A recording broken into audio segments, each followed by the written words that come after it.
December 13th, 1981, 12:01 a.m.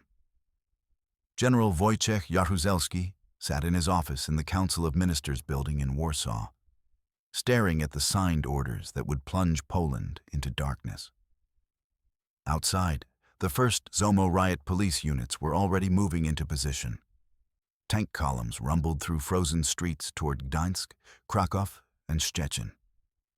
Within hours, telephone lines would go dead across the entire country. Military checkpoints would appear at every major intersection. And 10,000 solidarity activists, trade unionists, intellectuals, workers who dared to dream of a Poland free from Moscow's grip, would wake to find soldiers at their doors. The general adjusted his trademark tinted glasses and glanced at the clock. Midnight had passed. Operation Jodła, Fir Tree, was now in motion. 7 months of secret planning, coordinated with KGB advisors, implemented by Polish generals who understood the terrible calculus. Better our tanks than theirs. Better Polish martial law than Soviet invasion. Better to crush solidarity ourselves than to let Moscow do it for us and lose even the fiction of sovereignty. What Jaruzelski didn't fully grasp in that moment was that his choice, presented to him by Soviet pressure and his own communist ideology, would not save Poland from crisis. Instead, it would accelerate the very collapse he hoped to prevent, expose the bankruptcy of communist rule, and help trigger the chain of events that would bring down the Iron Curtain itself within a decade. The general thought he was preventing a Soviet invasion. He was actually orchestrating one of the final acts of European communism. In the Kremlin, Soviet leaders watched Poland's chaos with mounting alarm and familiar frustration. Arta? Solidarity, the independent trade union that emerged from the Gdańsk shipyard strikes in August 1980, had grown into something unprecedented in the Soviet bloc. A mass movement of 10 million members, roughly 1/3 of Poland's entire workforce, explicitly challenging Communist Party control.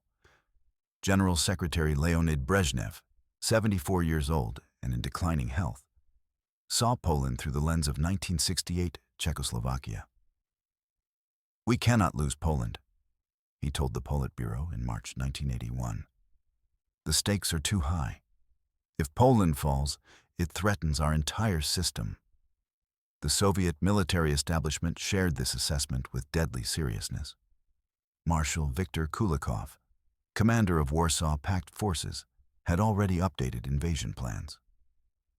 Exercise Soyuz 81 in March 1981 positioned Soviet, East German, and Czechoslovak divisions on Poland's borders, a clear threat. KGB chairman Yuri Andropov warned in classified assessments that solidarity represents the most serious challenge to socialism in Eastern Europe since 1956. The Soviets saw Poland not as a sovereign nation, but as a critical buffer zone, home to forward-deployed Soviet divisions and an integral part of the Warsaw Pact's military structure facing NATO. Losing Poland meant losing the geographic depth that Soviet military doctrine considered essential for European defense. Yet the Kremlin also understood, from bitter experience in Afghanistan, where Soviet forces had been bogged down since 1979, that invasion carried enormous costs. KGB reports estimated that pacifying Poland would require 100,000 troops minimum, potentially 300,000 if serious resistance materialized. Defense Minister Dmitry Ustinov warned the Politburo in December 1980. "The Polish army cannot be relied upon to fight against Polish workers. We would be on our own." Unlike Hungary in 1956 or Czechoslovakia in 1968, Poland had a history of fierce resistance to foreign occupation. The prospect of Soviet tanks fighting Polish workers, Catholic, nationalist, anti-Russian, promised international condemnation and domestic bloodshed on a catastrophic scale. This created the essential dilemma. Poland was too important to lose, but too dangerous to invade. The solution, pressed by Andropov and supported by Brezhnev, was to find a Polish solution to Polish problems, meaning Polish communists had to crush Solidarity themselves. "We gave them socialism," Andropov said in a classified April 1981 meeting. "They must defend it, even against their own people if necessary."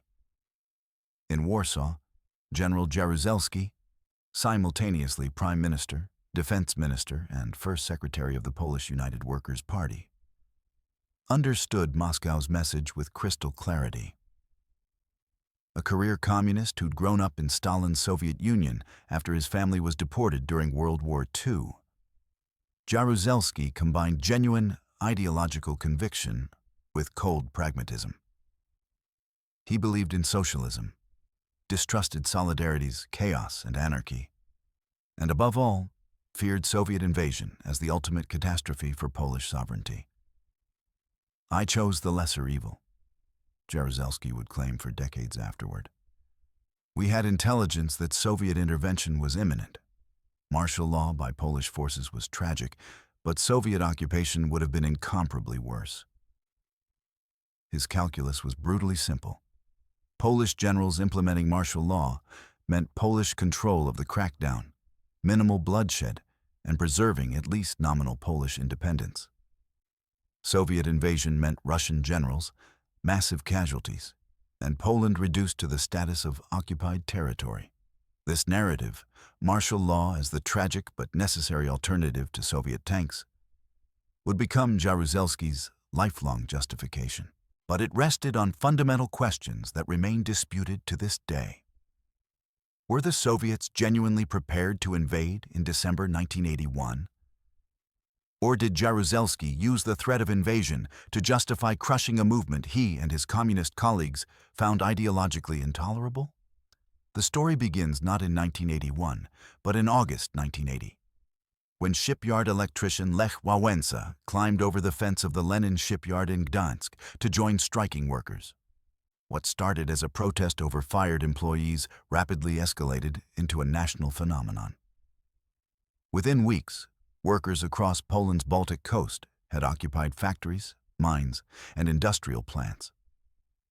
Their demands evolved from simple wage increases to something far more radical: the right to form independent trade unions, free from Communist Party control. The Gdańsk Agreements, signed on August 31, 1980, represented an extraordinary concession from Poland's communist government. For the first time in Soviet bloc history, a ruling Communist Party officially recognized an independent workers' organization. Solidarity, Solidarność in Polish, was born as a legal entity with the right to represent workers' interests, publish newspapers, and organize across Poland. Edward Gierek, Poland's communist leader since 1970, had calculated that limited concessions would defuse the crisis. He was wrong. Within months, Solidarity transformed from a trade union into a nationwide movement for fundamental change. Membership exploded to 10 million by early 1981, creating a parallel power structure that dwarfed the 3 million-member Communist Party. Solidarity demanded not just economic reforms, but political freedoms. Freedom of speech, freedom of assembly, access to media, release of political prisoners, and meaningful checks on government power. The Catholic Church, led by Pope John Paul II, a Pole elected just 2 years earlier, provided moral authority and sanctuary. Intellectuals like Adam Michnik and Jacek Kuroń provided theoretical framework. Workers provided the muscle. Moscow watched this unfold with growing horror. The KGB station in Warsaw sent urgent cables throughout fall 1980. Solidarity was undermining the Communist Party's monopoly on power. The situation was spiraling out of control, and Poland risked becoming a second Yugoslavia, independent of Soviet control. In December 1980, Brezhnev activated invasion plans. Satellite photos showed Soviet divisions massing on Poland's eastern border. Reconnaissance flights increased. Warsaw Pact exercises positioned tanks within striking distance of Warsaw and Gdansk. Yet Brezhnev hesitated. Afghanistan was consuming Soviet military resources and international credibility. The Carter administration warned that invasion would destroy détente and trigger severe consequences. More importantly, Soviet intelligence indicated that the Polish army, nominally a Warsaw Pact ally, might not cooperate with Soviet forces. Many Polish officers sympathized with Solidarity, or at least opposed foreign intervention. The prospect of Soviet troops fighting both Polish workers and potentially Polish soldiers was nightmarish. Instead, Moscow applied relentless pressure on Polish communists to solve the problem internally. Stanisław Kania, who replaced Gierek in September 1980, proved insufficiently hardline for Soviet tastes. Throughout 1981, Soviet leaders summoned Polish officials to Moscow repeatedly, each time delivering the same message. Solidarity must be crushed, communist authority must be restored, and Polish communists must do it themselves, or the Soviets would intervene. General Jaruzelski, appointed prime minister in February 1981, emerged as Moscow's preferred instrument. A decorated World War II veteran and career military officer, Jaruzelski projected competence and discipline that the chaotic Polish Communist Party lacked. In October 1981, he assumed the position of first secretary, consolidating party and military power in one man, a rare concentration even by Soviet bloc standards. Behind closed doors, Jaruzelski and a tight circle of generals began planning Operation Jodła in late spring 1981. The operation required extraordinary secrecy and coordination. Poland's military intelligence, working with Soviet KGB advisors, identified key Solidarity leaders across the country. Special police units, the Zomo riot forces and military intelligence operatives, received equipment and training for mass arrests. Communication networks were mapped to enable simultaneous cutoffs. Military units received deployment orders disguised as routine exercises. Throughout this period, Solidarity's leaders debated how far to push. Moderates like Wałęsa urged caution, warning that excessive demands might trigger Soviet intervention. Radicals argued that only maximum pressure would force real change. The Union's National Congress in September-October 1981 adopted increasingly bold positions, calling for free elections in Poland, expressing solidarity with workers throughout the Soviet bloc, and demanding genuine democratic reforms. To Moscow and to Jaruzelski, this confirmed that Solidarity had evolved from economic protest to fundamental challenge to communist rule itself. By November 1981, Poland's economy was collapsing. Food shortages led to rationing. Industrial production fell. Foreign debt reached $27 billion, catastrophic for a country of 35 million. Inflation exceeded 20%. The government blamed Solidarity's strikes. Solidarity blamed communist mismanagement. Both were partially correct. The crisis created the perfect pretext for Jaruzelski's next move. The decision to impose martial law came during a secret meeting of Poland's Military Council of National Salvation, WRON, on December 11, 1981. General Jaruzelski presented the plan to his closest military advisors. "We have exhausted all other options," he told the assembled generals. "The situation has become critical. We must act now, or the Soviets will act for us." Recent Solidarity declarations calling for a national referendum on Poland's government had crossed the final red line. Marshal Kulikov had visited Warsaw just days earlier with a blunt message from Moscow: restore order immediately. At 11 p.m. on December 12th, Jaruzelski addressed a hastily convened session of the Communist Party Central Committee. "I come before you as a soldier who remembers all that this nation has endured," he said, wearing his general's uniform with its rows of medals. "We stand at the abyss. The choice is between our intervention and foreign intervention. I choose to preserve Polish sovereignty through temporary restrictions that will save us from catastrophe. The vote was unanimous. Those who opposed martial law understood that dissent was pointless. The machinery was already in motion. At midnight, Operation Jodła began with military precision, honed over months of secret preparation. Telephone exchanges across Poland went dark simultaneously. International lines, domestic trunk lines, even local connections. For the first time since World War II, Poland became completely isolated from the outside world. No calls in or out, no communication between cities. Solidarity's nationwide network, which had coordinated strikes and resistance through phone trees, suddenly couldn't even confirm what was happening. In Gdańsk, ZOMO units surrounded the homes of key Solidarity leaders at 2 a.m. Lech Wałęsa heard heavy footsteps outside his apartment, then pounding on the door. Security services, open immediately. Wałęsa's wife Barbara watched as uniformed men arrested her husband, providing no explanation, no warrant, just orders. Wałęsa was driven to a government compound outside the city and held incommunicado. He would remain detained for nearly a year. Across Poland, similar scenes unfolded in coordinated raids. Jacek Kuroń, intellectual leader of the democratic opposition, was arrested in Warsaw. Adam Michnik pulled from his bed at dawn.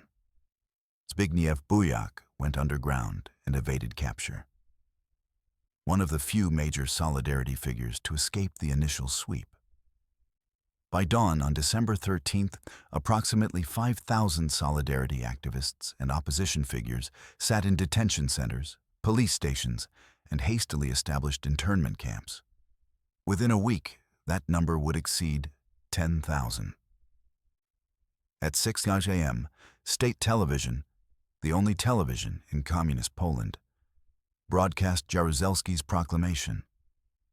The general, wearing his uniform and signature dark glasses, read from prepared text in a grave monotone.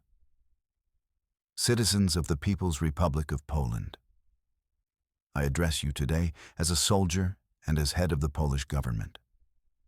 Our homeland stands at the edge of the abyss. The achievements of many generations, raised from the ashes, are collapsing into ruin. State structures no longer function. The economy is paralyzed. I declare that today, the Military Council of National Salvation has been formed.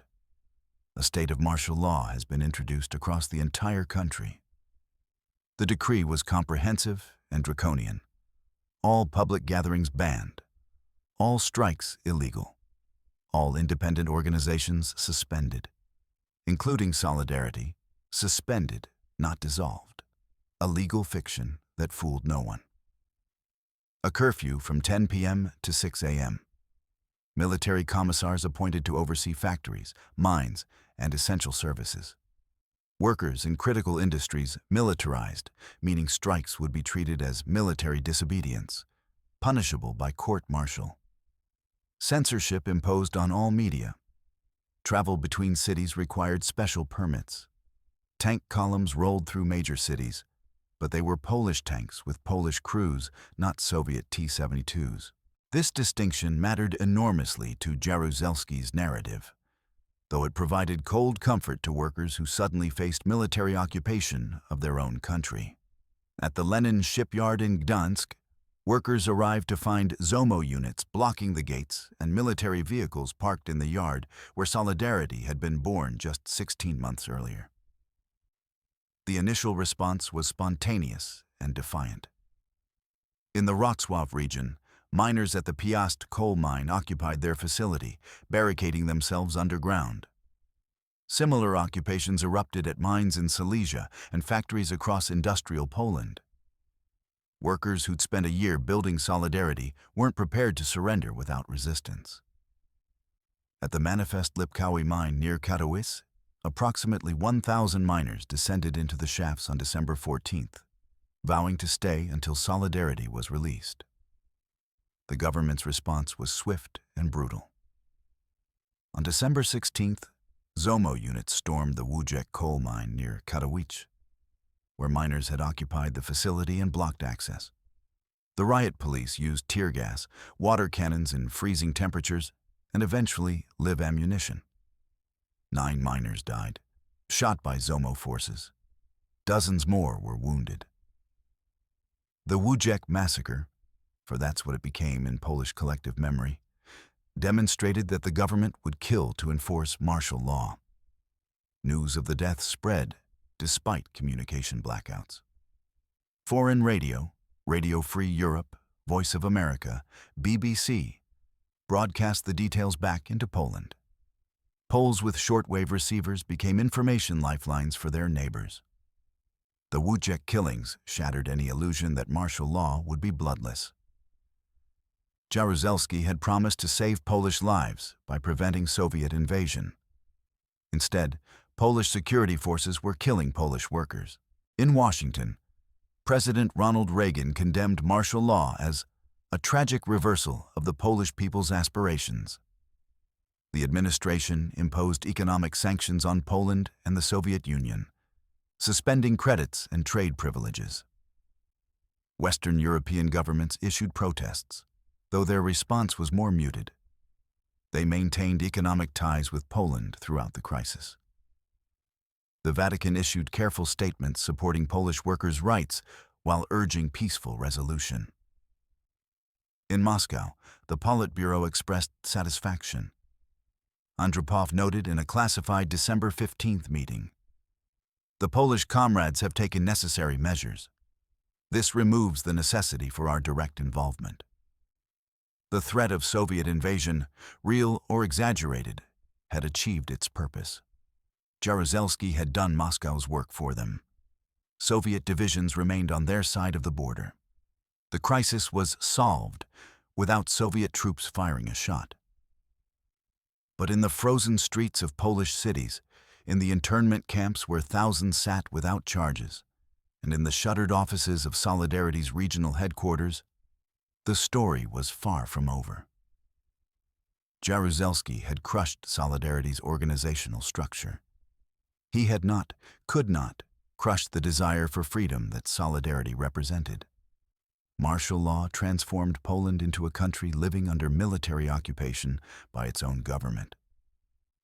The initial shock gave way to grim adaptation as Poles learned to navigate the new reality. Soldiers stood at checkpoints. ZOMO units patrolled streets. State television broadcast propaganda, while Radio Free Europe provided actual news. The economy, already in crisis, deteriorated further under military commissars who understood force better than production. The United States and its allies implemented a multi-layered pressure campaign. President Reagan, who saw Poland through the lens of anti-communist ideology and his own Polish-American political base, made Polish freedom a centerpiece of his Cold War strategy. In 1982, the administration suspended Poland's most favored nation trade status, blocked new credits, and restricted technology exports. The U.S. also pressured international financial institutions to deny loans to Warsaw. These sanctions, coordinated with Western Europe though never fully matching Reagan's preferences, aimed to increase the economic cost of martial law. Simultaneously, the CIA and AFL-CIO worked with the Vatican and European labor movements to provide covert support to underground Solidarity. Money, printing equipment, communications gear, and even basic supplies flowed into Poland through clandestine networks. The church served as the primary distribution mechanism. Priests and church facilities provided sanctuary that even martial law authorities hesitated to violate directly. Zbigniew Wujek, the Solidarity leader who'd escaped arrest, coordinated underground resistance from safe houses in Warsaw, moving constantly to avoid security services. The underground press exploded despite censorship and risk. By 1983, Poland had over 400 clandestine publications, newspapers, bulletins, books, printed on hidden presses and distributed hand-to-hand. Titles like Tygodnik Mazowsze, Massacre weekly, reached circulation of 80,000 donks, despite being completely illegal. Polish intellectuals, workers, and students risked imprisonment to produce and distribute information the government tried to suppress. The regime could control official media, but it couldn't control typewriters, mimeograph machines, and the determination of people to remain informed. Jaruzelski's government attempted to legitimize martial law through careful messaging. The general presented himself as Poland's reluctant savior, a patriot forced to choose lesser evil over catastrophic alternatives. State propaganda emphasized economic stabilization, restored order, and the prevention of Soviet invasion. The government released some internees gradually. Wałęsa was freed in November 1982, though under constant surveillance. In July 1983, martial law was formally lifted and replaced with slightly less restrictive emergency regulations. These cosmetic changes aimed to reduce international pressure while maintaining essential controls. Yet the government could never fully suppress Solidarity's legacy. The union existed in suspension, legally banned from operating but never dissolved. Its structures damaged but not destroyed. Its ideas spreading despite censorship. Poles knew they'd created something unprecedented in the Soviet bloc, and martial law's brutality only confirmed that the regime feared free workers' organization more than any external threat. The Soviet Union, meanwhile, watched Poland with satisfaction mixed with concern. Martial law had prevented the catastrophic scenarios the Kremlin feared most: Solidarity taking power democratically, Poland breaking from the Warsaw Pact, or a contagion of freedom spreading to other Soviet satellites. Andropov, who became General Secretary after Brezhnev's death in November 1982, approved of Jaruzelski's methods, using internal security forces to crush opposition rather than requiring Soviet intervention. However, Poland remained economically troubled and politically unstable. Moscow provided some economic assistance: oil at subsidized prices, credits for essential imports. But the Soviet economy itself was stagnating. Bailing out Poland indefinitely wasn't sustainable, especially as Afghanistan continued consuming Soviet resources and Reagan's military buildup forced expensive responses. Poland's crisis demonstrated both the vulnerability of communist regimes facing popular opposition and the limits of Soviet ability to solve satellite states' problems. Within Poland, the Catholic Church emerged as the critical mediating institution.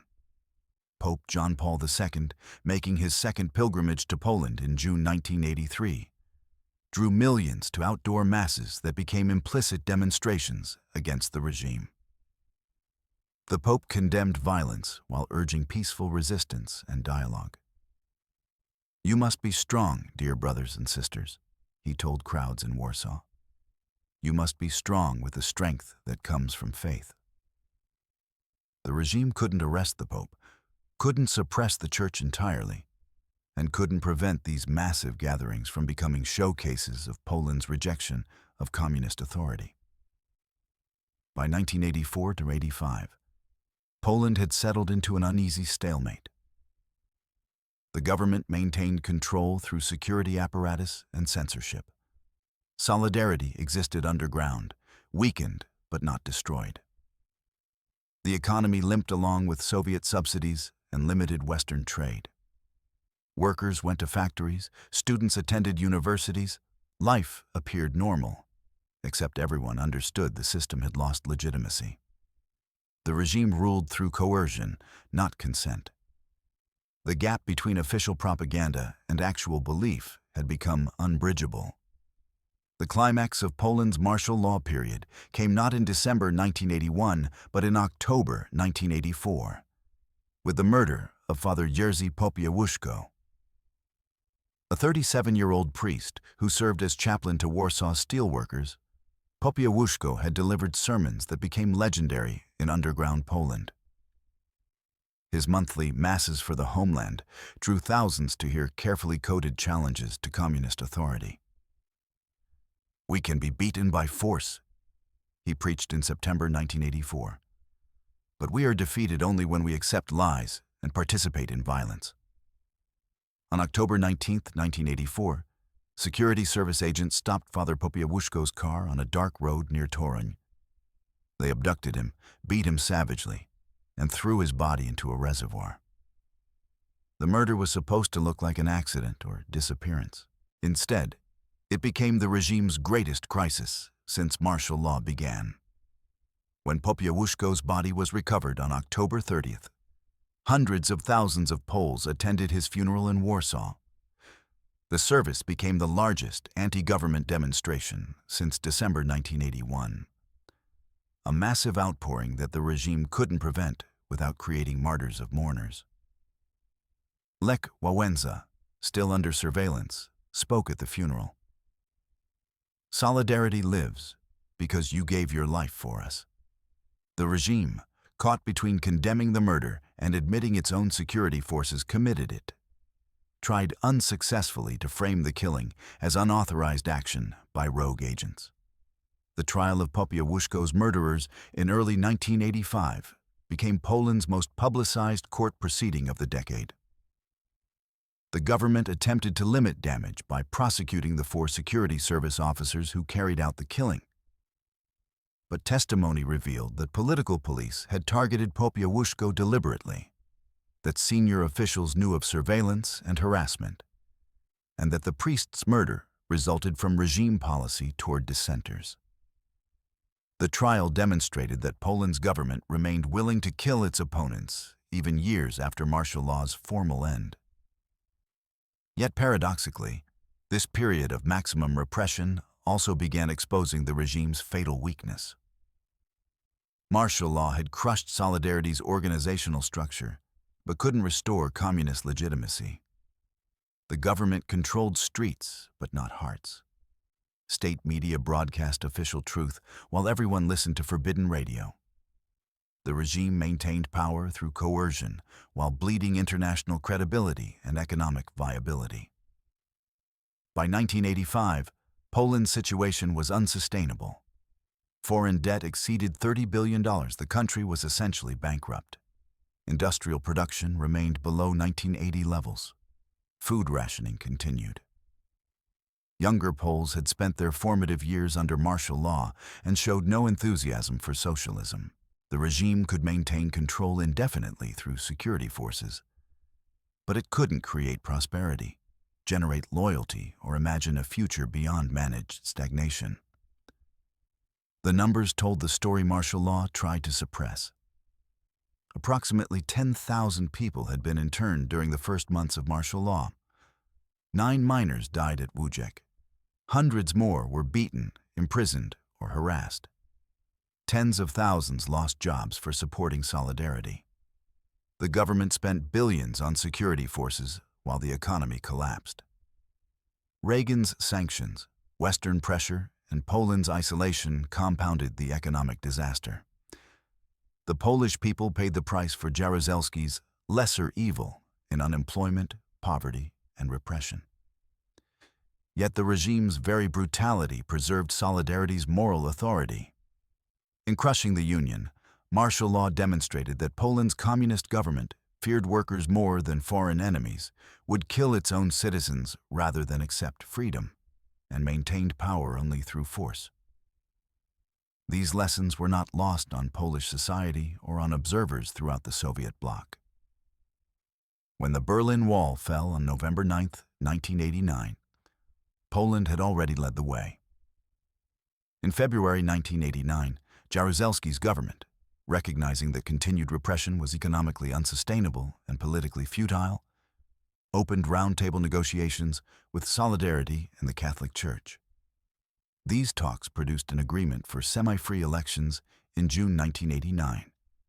Solidarity won overwhelmingly, capturing 99 of 100 Senate seats and all 161 seats it was allowed to contest in the lower house. By September, Poland had its first non-communist prime minister since the 1940s. Jaruzelski remained president temporarily, a face-saving measure, but communist rule was effectively over. The general would spend his remaining years defending martial law as tragic necessity. "I saved Poland from Soviet invasion," he insisted until his death in 2014. The archives, opened after communism's collapse, told a more complex story. While Soviet invasion plans existed and pressure on Poland was real, evidence suggests the Kremlin by late 1981 had already decided against intervention. Brezhnev was dying, Afghanistan was bleeding the Soviet military, and Western warnings about consequences had registered. The greater truth was that Jaruzelski and his colleagues couldn't imagine Poland without communist rule, and used Soviet threats, partly real, partly exaggerated, to justify crushing a movement they found ideologically intolerable. Martial law's legacy extends far beyond Poland's borders. The operation demonstrated that Soviet bloc regimes would kill their own people rather than accept democratic change, but also that such repression couldn't succeed indefinitely.